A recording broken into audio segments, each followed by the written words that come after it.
Today we have my lovely brother Connor, who is very much a skeptic in what I do, which you wouldn't believe that with growing up with me, but he's very much not a believer. The skeptics that are out there needs to be more sort of open-minded with different possibilities and not just be so narrow-visioned. If you're that skeptic, then what's making you feel that skeptic? If you have a point of view on it, well, why do you have a point of view on it? So let me ask you this question then. Do you believe in reincarnation? No. You don't? No. See, that surprises me. There was no real emotion when Mum and Dad left. But you were like that when Nan died as well. It's almost like you didn't shrug any emotion. No, because I do struggle with my emotions. Just to say the card said that as well. Yeah, I do struggle with my emotions.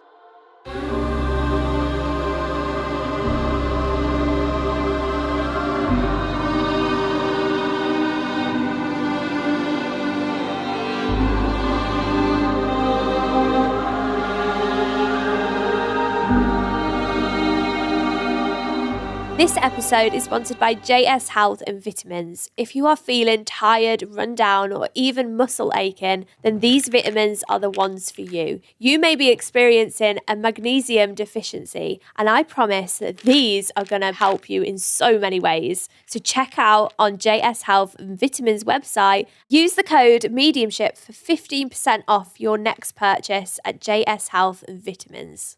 Hey guys, welcome back to We Talk to the Dead. Today we have my lovely brother Connor, who is very much a skeptic in what I do, which you wouldn't believe that with growing up with me and sensing things to happen before they're about to, but he's very much not a believer. So welcome Connor to my podcast. Thanks for having me. It took me a lot to persuade him to come on today, but I just want to talk a little bit deeper about everything skeptical, but also to talk a little bit about our childhood growing up as well, because we've had it easy. We grew up with two lovely parents who are still here, like they live in France, and we were quite close growing up, like we did everything together.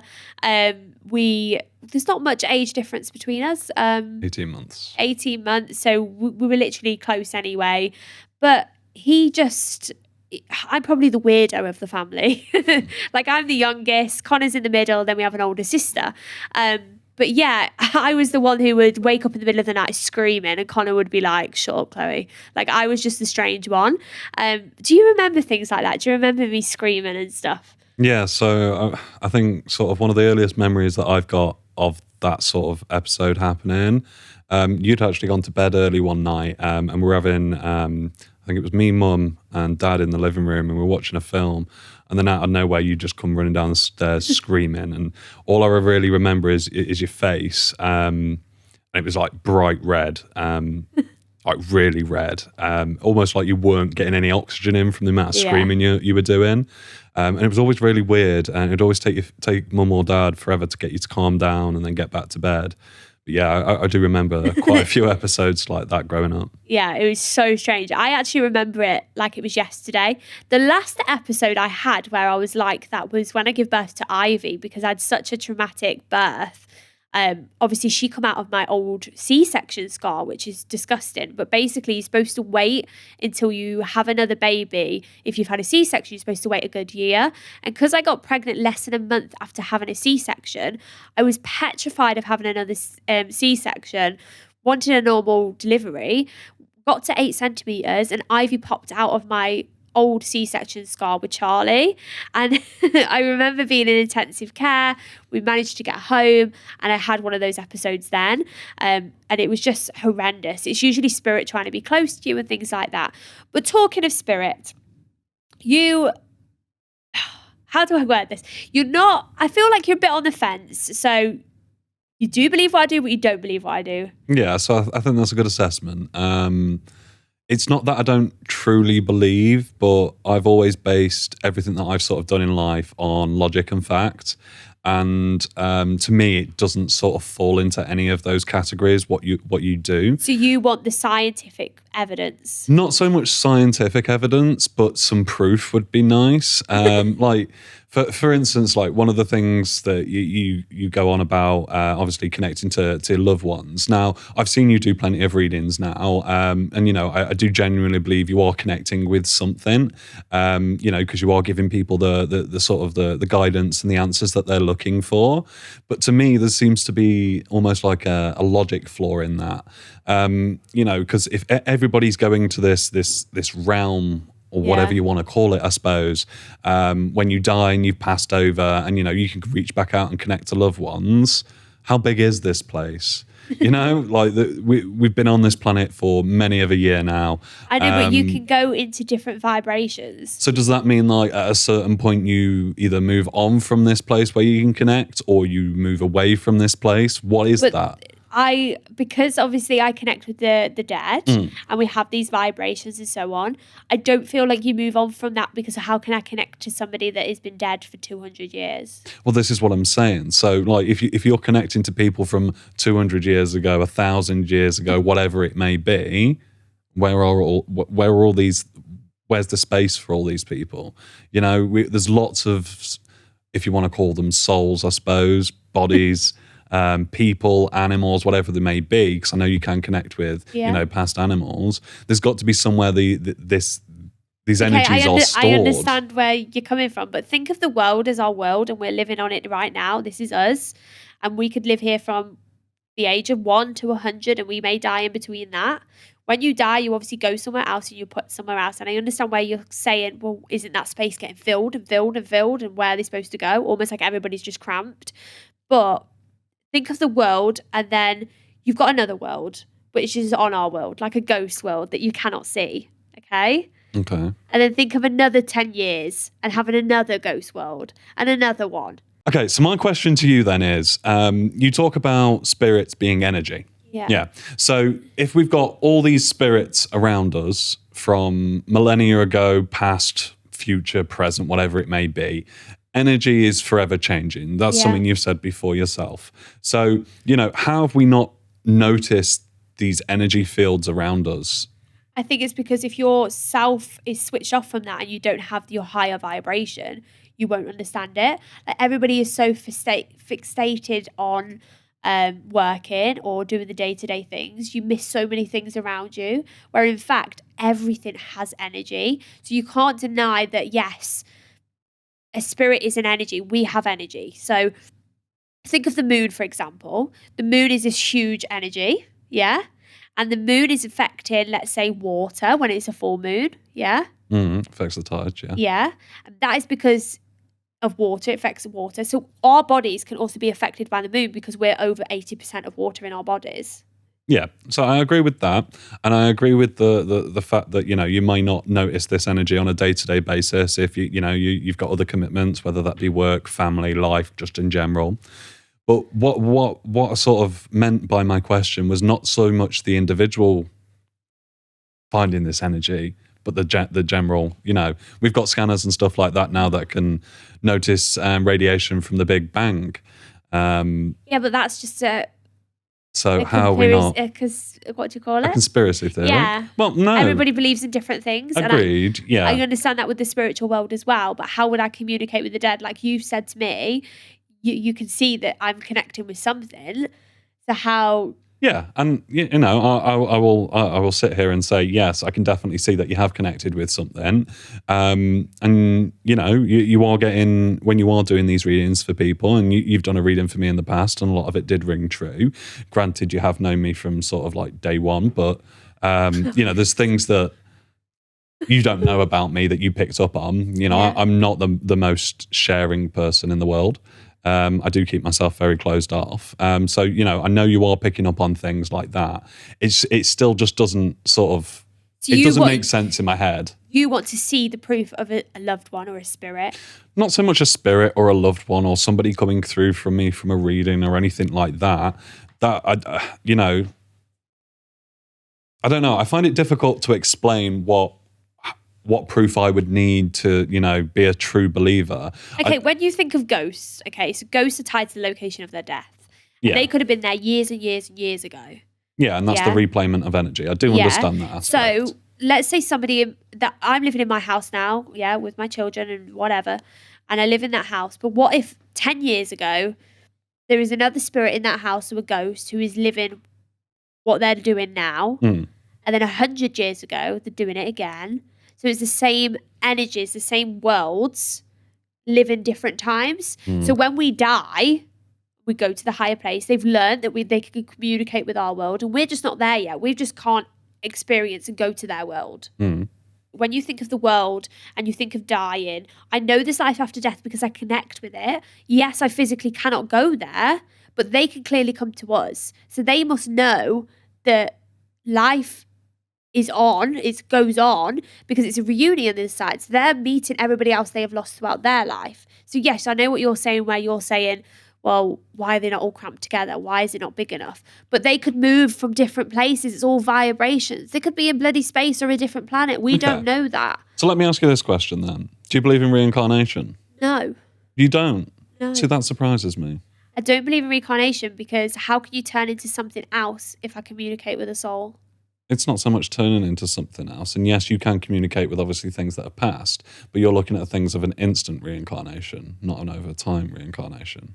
No, I disagree. You think if you die, your body leaves your shell is left behind, it's rotted away. So people say when you reincarnate, you could turn into something else. You could come back as a butterfly, you could come back as a horse, whatever you want to be. Well, I think that's a loose term for reincarnation. You could be, there's beliefs out there that you don't turn back into a bumblebee or a flower or whatever else may be a living organism. What, so you think you could turn back as a different human being? Yeah, I'm not saying you turn into a human being, but that energy that's taken from your body or your soul, as you guys call it, it's recreated into something else. Yeah, energy. We do know energy is constantly being recreated from one form to the next. So if you're connecting with energy, is there not a chance that energy can be recreated back into a living person? Because they would remember it. But you do get people that remember from past lives, or what they think they remember from past lives. So how do you explain that? Because I still wouldn't be able to communicate with the energy that's already coming forward to me if they've gone into something else. No, because you're thinking of it differently there. So I'm not disputing that. And, I'm not saying that if I died tomorrow, I'd be reincarnated the next day. So, there might be a time window. What is the oldest soul that you've reconnected with? There was the Victorian girl. So Victorian girl. So what, we're looking 300-400 years ago? Yeah. So you haven't reconnected with anything older than that. So does that mean that they're no longer there? I don't know. I just haven't bumped into a Tudor or something. Do you know what I mean? Yeah, well, that's what I'm saying. How do you know if something's there or if it has not been reincarnated?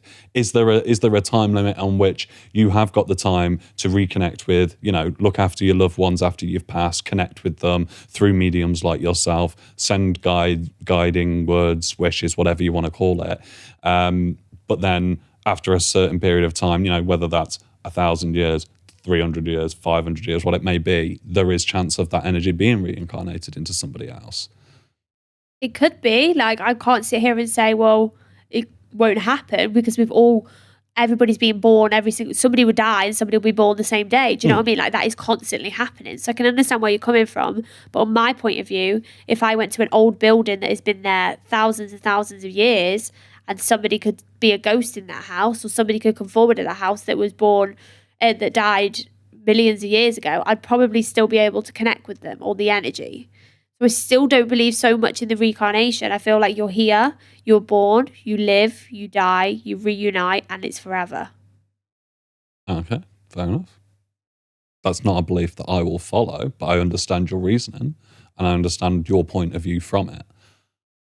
You've got to think, when we all have emotions and feelings, and you get so attached to your parents and your siblings and the people you fall in love with, and you get so attached, the thought of not having them in your life, or when they die and they go to somewhere else, you do want to reconnect with them. And I've seen that reconnection. And whether, like you said, something happens in 500 years and your energy can be replaced into something else, I do disagree with that, but it's okay to have your own opinion. But for the time being, it helps people with grief. It helps to know that we're going to be reunited and reconnected with the people we've lost from living here now. Okay.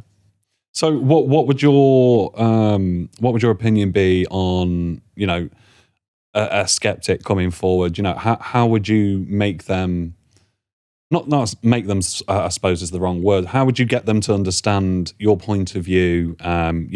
How would you get them to sort of realize, not so much to change their beliefs, but to be more open-minded around the whole subject? What could you give them? What could you offer them? I suppose people who you speak to, mediums or psychics or anybody who believes in it, you're almost put in a category of religion.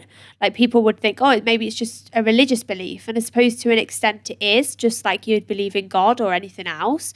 But I feel like everything spiritual is kind of different because everybody on this planet who is listening to this, who is watching this and scrolling this, has emotions and feelings. We are all human beings. And if you sat down and you settled your mind and you spoke openly, then it would change you automatically anyway.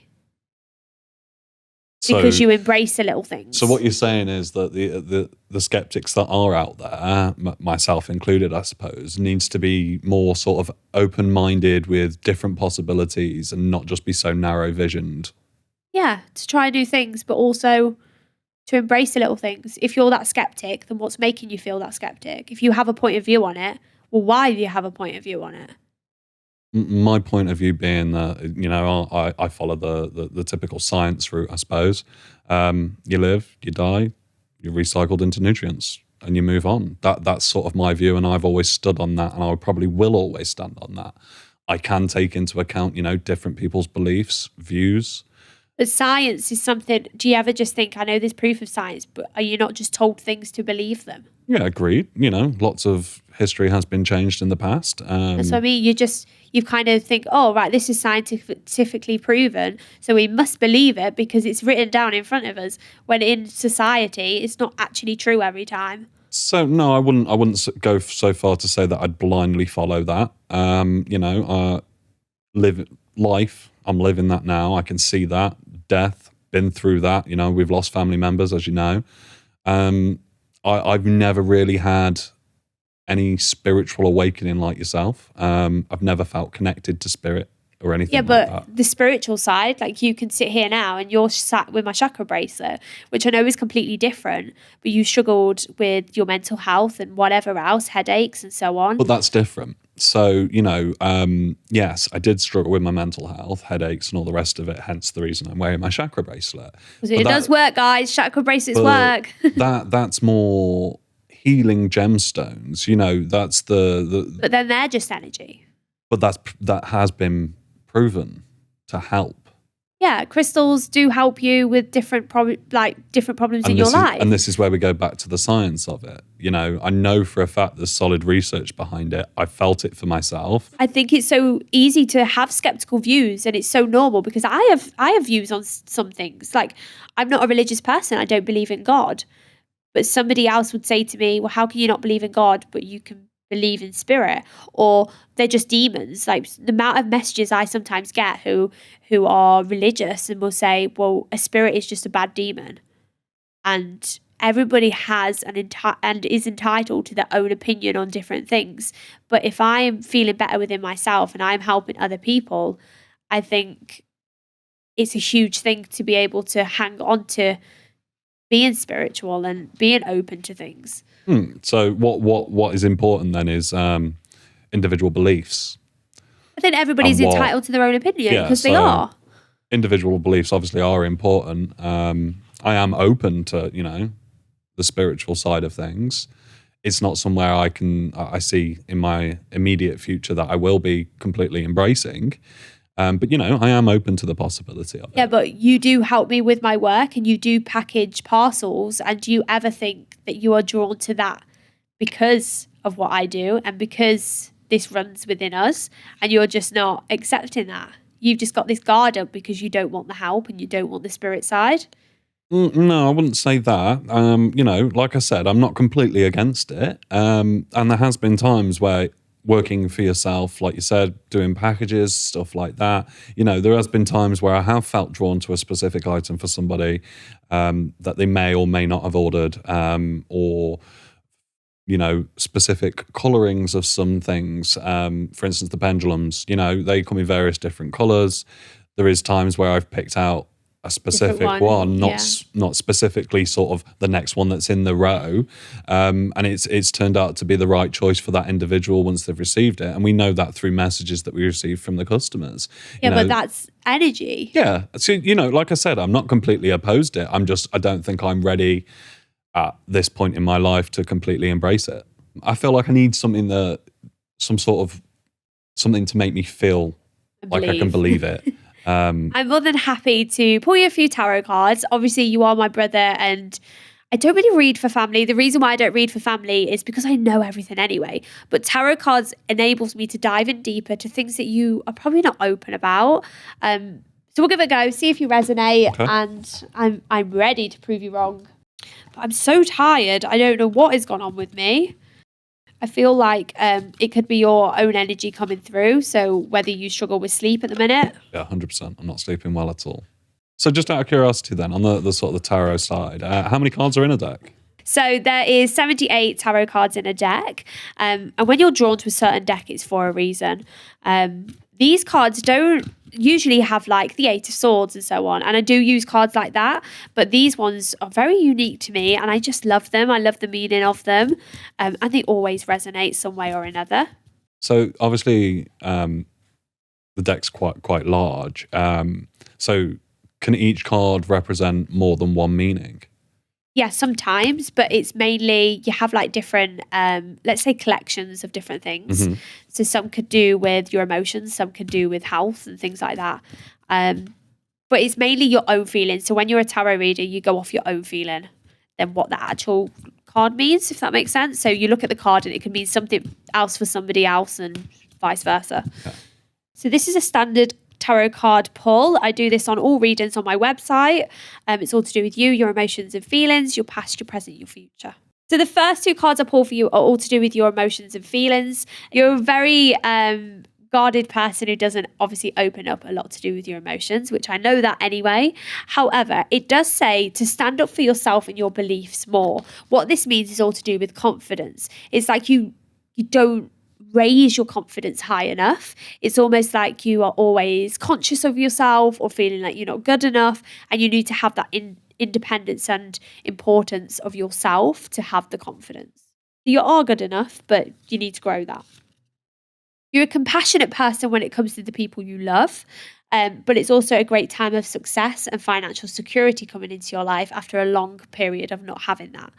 So it's showing that everything is going to be good, turning out beautifully, but it's also a good person to work for. Okay. Your past, your present, and your future. So your past is all about challenges in your life that you felt that you haven't succeeded with, almost like taking 2 steps forward and 10 steps back. And that was like constant time for you. But it's saying that a lot you have overcome with yourself, and it's important to leave the past in the past. Your now card is saying to remain on the objective. What this means is stop thinking about all the different things and focus on the now and what you're doing at this moment. Okay, so if you're thinking about all the different things, so thinking about doing one job and one other thing, you need to just focus on what's happening at the minute instead of the future too much. But it's almost like your guard is high, and it actually says, and these words glow at me the most, which is all about emotionally unavailable. It's like you have this emotion, but you're unavailable with it. You're not interested. So your beautiful future card is all about victory, but it's also to do with wise choices that bring success. So it's being having a promotion or expanding your own goals and visions for something greater. Okay. That's overall future. This is your now card, which is the Hermit card. So the Hermit card is meaning you do enjoy time on your own and being peaceful. Shine your light as you become an example to others, but it's all about self-discovery for yourself, meaning you're finding things about yourself you never knew you needed to find out.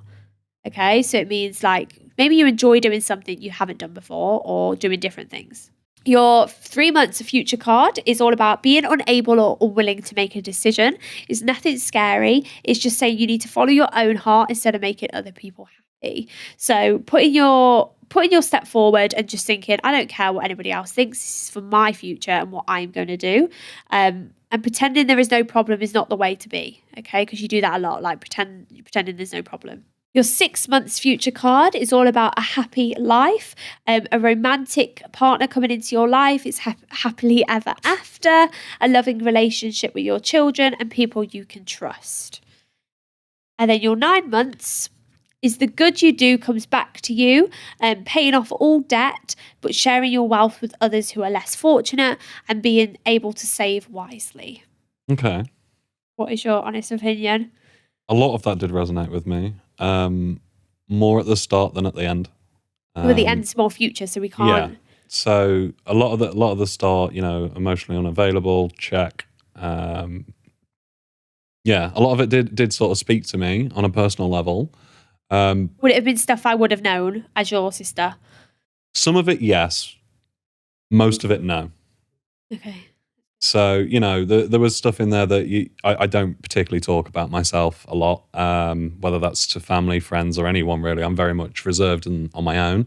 And I like that. I like being on my own. Obviously, one of those cards said that.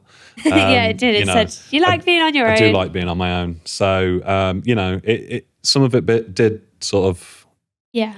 Yeah. But a lot of it I already knew. Yeah. I've been working on myself quite a bit recently. So a lot of what you've said... About learning stuff about yourself. Stuff about myself. I am going through that process at the moment to make myself a better person. Yeah. And I did like that my kids were brought into it because I've been feeling quite...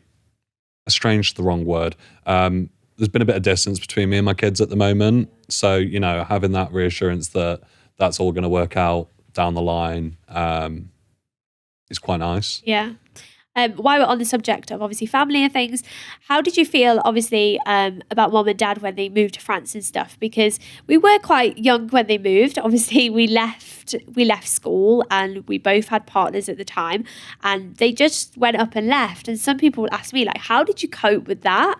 And for you, you're probably like, oh good, like they've gone. But it's hard having that relationship with them. So, generally I do struggle with relationships, whether that's family, friends, or anything else. And in all honesty, there was no real emotion when mum and dad left. They're an hour away at the end of the day by a plane.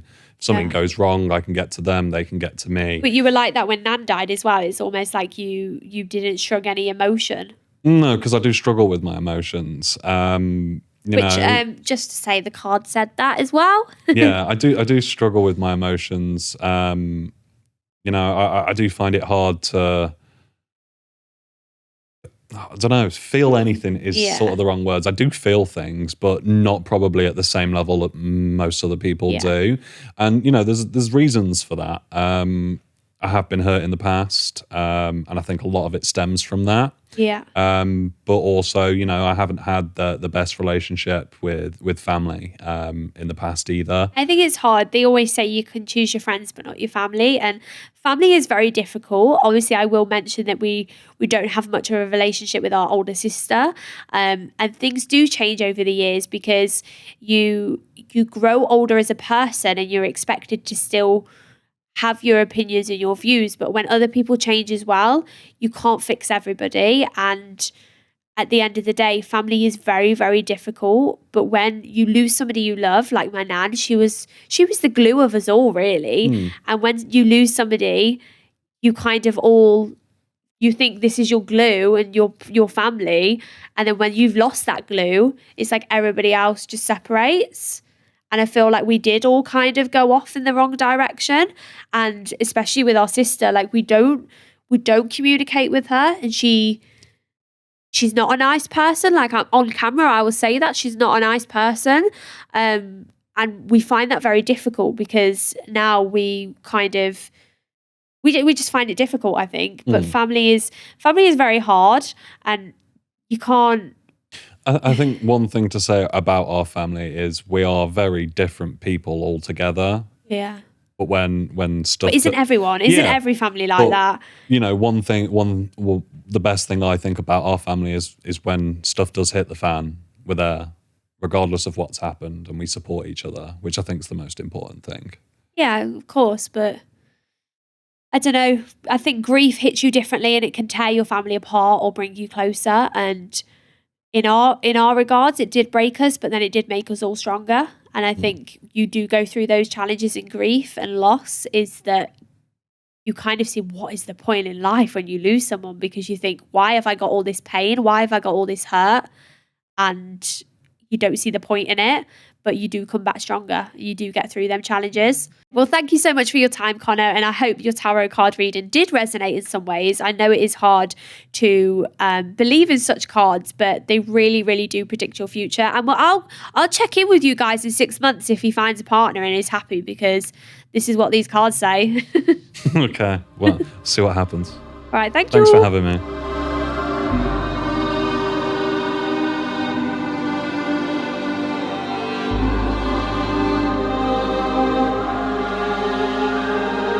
you.